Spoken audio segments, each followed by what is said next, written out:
Yep, you read that right. It's illegal to use your phone while walking in Baguio.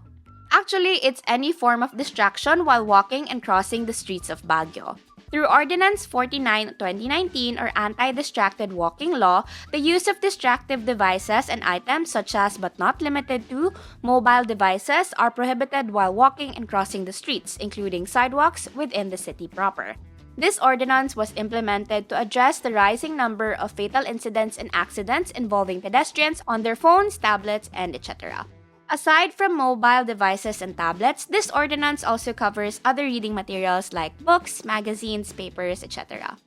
The implementation is especially strict on Session Road. As for the other areas, not sure how strict they enforce the city ordinance, but it's always best to follow the rules. If you need to check your phone or take a call, find a space where you can pause for a moment or stand to the side to avoid obstructing the flow of pedestrians. Here are the penalties for violations.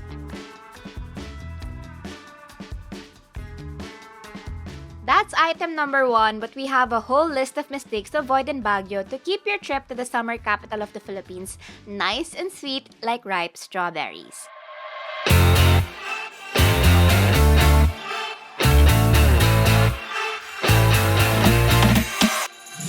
What's up, beach listeners? This is Hannah. For more than a decade, our team, together with our partners at the Poor Traveler, have been exploring the Philippines to list out the best that the country has to offer. We confess that our team is addicted to Baguio. We keep coming back every year, multiple times even. Heck, I just visited Baguio a few months ago. Whether it's your first visit or your 10th, knowing the local culture and rules makes for a better trip. Here are common tourist mistakes and misconceptions about Baguio based on our experience as frequent visitors. Before we move to the next item, please subscribe to this channel, hit the bell icon beside it, and select all so you won't miss any of our informative travel videos. If you're watching this on Facebook, support us by following this page and sharing this video. Baguio is a well-developed city laced with paved roads and sidewalks, so most tourists assume they can easily explore the city on foot. It's definitely possible, but it has its challenges. Look at this map. This was our route from our accommodation to Burnham Park, just an example of the many kinds of quote-unquote easy walks you'll make while going around Baguio on foot. On the map, it looks like a short walk, and honestly it is, but the distance wasn't the challenge here. It was Baguio's uneven terrain. Some parts were largely uphill, so it was pretty tiring even when it's not too far. It may not be an issue for most physically fit tourists or those who enjoy walking, but if you're traveling with a senior or someone with mobility issues, some routes can be a bit too much. Just be mindful of this when going around Baguio. Aside from DIYing your tour of Baguio, you'll find different kinds of walking tours for different types of tourists. Here are some of them.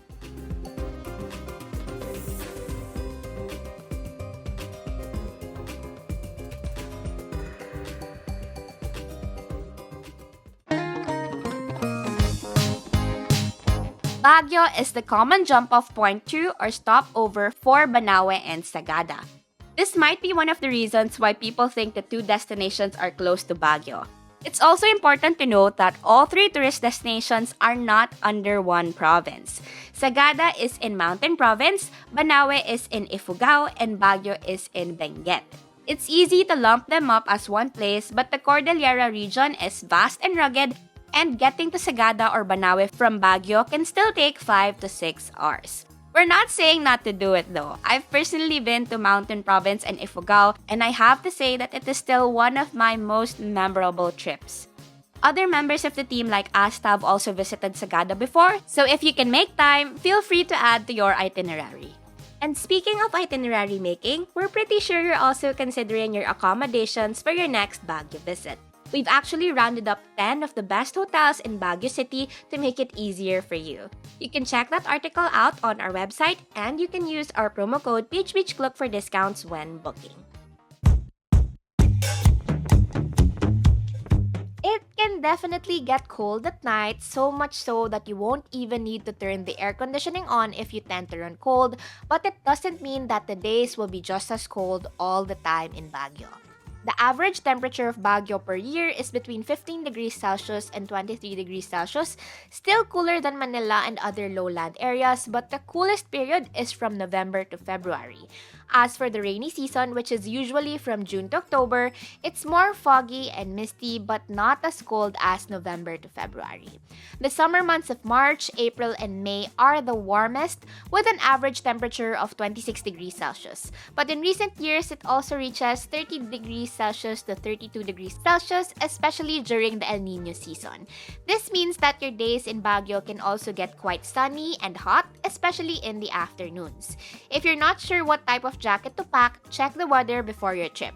Or you can bring both lightweight and thick jackets just in case.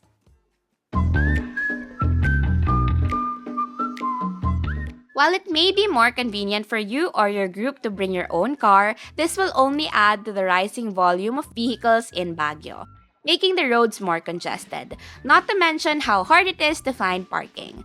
Traffic in Baguio is becoming serious, particularly during the peak seasons, which include summer, Christmas, New Year, and the Panagbenga Festival in February.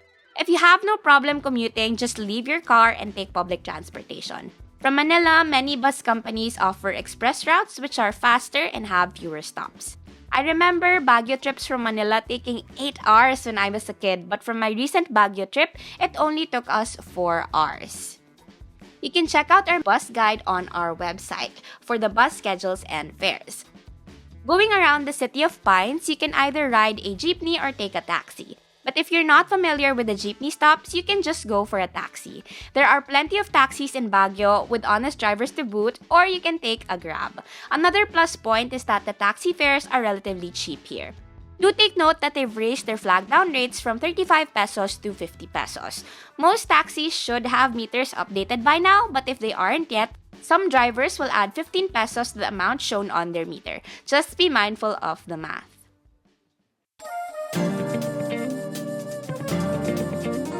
Burnham Park is one of the most visited tourist spots in Baguio. The extensive green space hosts numerous features that cater to any type of tourist, so huge crowds usually gather here. But while enjoying your time here, don't let your guard down. Always keep an eye on your belongings and make sure your valuables are stored securely. Baguio is generally safe, but there are still scoundrels who take advantage of the thick crowd and the hustle and bustle in Burnham Park, so be cautious. Part of a city's development is having the presence of well-known fast food restaurants, malls, and cafes. But when in Baguio, it's a crime not to go on a food trip. This highland city has plenty of good restaurants and diverse culinary flavors, from local Cordilleran dishes to international offerings like Japanese, Korean, American, and even Greek. There are also several hometown restaurants you can't find anywhere else but here. Don't pass up the opportunity to try them. You can also refer to a couple of videos we created if you're looking for the best restaurants and affordable places to eat in Baguio, or check out the article versions on our website, philippinebeaches.org. We'll put the links in the description or pinned comment for easy reference. Contrary to popular belief, La Trinidad is not part of Baguio. It's a completely separate town, but because of its accessibility and proximity, tourists often get the idea that the town is under the jurisdiction of Baguio. Baguio is almost synonymous with strawberries, but the most visited strawberry farm is actually in La Trinidad, 30 minutes away. Not too far away from the strawberry field are the colorful houses of Stobosa. This community project is among the newer attractions in La Trinidad. You'll hear people using Stobosa Hillside Homes artwork to refer to this cluster of hillside houses painted in various colors by the designers of Tamawan Village. Stobosa stands for Stone Hill, Butiutiu, and Sadyap, the three sitios that make up this work of art. If you're staying in Baguio city center but hoping to make a side trip to these two tourist spots in La Trinidad, just be mindful of the travel time. One of our friends who was born and raised in the City of Pines shared that he finds it offensive when tourists stereotype Igorots. Some tourists cling to the idea that Igorots are limited to locals wearing traditional garb, such as the bahag for men and the tapis for women, but even some locals you encounter in the city wearing ordinary clothes may be Igorots too. They don't lose their identity just because they put on a t-shirt or work usual jobs in the city. Some people even refer to Igorots as a single tribe, when in fact, Igorot refers to the indigenous peoples of the Cordillera region as a whole, and are composed of 9 main ethno-linguistic groups such as the Ibaloy, Ifugao, Isneg, and more. I wanted to make sure this was added into the list because my friends and I made this mistake during a recent Baguio trip. The local government of Baguio actively partners with different organizations to give tourists a taste of the city, and we were so lucky to chance upon many of these, especially with the Christmas season looming. During our visit, Art in the Park Baguio was held at Sunshine Park with an explosion of outdoor art exhibits, live performances, art demonstrations, workshops, and other activities. On the same day, we also visited Mande Coquito, an artisan fair where local craftsmen, artists, and artisans came together to showcase their work. Just the day before, we also witnessed the Baguio Botanical Garden all dressed up for the Christmas season, with stained glass-inspired art matching the vibrant colors of Baguio's blooms. We visited at around 4 p.m. and stayed until it was dark to witness the different light installations come to life, and with the chilly weather, it was absolutely magical. We had a very loose itinerary for this trip, so it truly was a stroke of luck that we were able to experience all of these. Had we checked Baguio's calendar of activities on their Tourism Council's Facebook pages, we would have known that December 1 also marked the Lantern Parade of St. Louis University, one of the private universities in Baguio, and the lighting of the city Christmas tree. While I absolutely still loved our laid-back Baguio trip, calculating the tree lighting ceremony into our trip would have been a good idea. Here are some Facebook pages you can check out to stay updated on the ins and outs of Baguio tourism. And that's it. Again, you can share your Baguio experience and opinions in the comments. You can also follow us on Facebook, TikTok, or Instagram. We are Philippine Beach List on all those platforms. If you want to see more videos like this and everything you need to know about traveling around the country, make sure to subscribe to this channel and hit that bell icon so you get notified when we have new videos. You can also check out our blog, philippinebeaches.org. The Philippines has thousands of islands. It's going to take a lifetime to visit each one, so we better get counting. Again, this is Hannah. Join us next time as we check another destination off our Philippine beach list. Bye!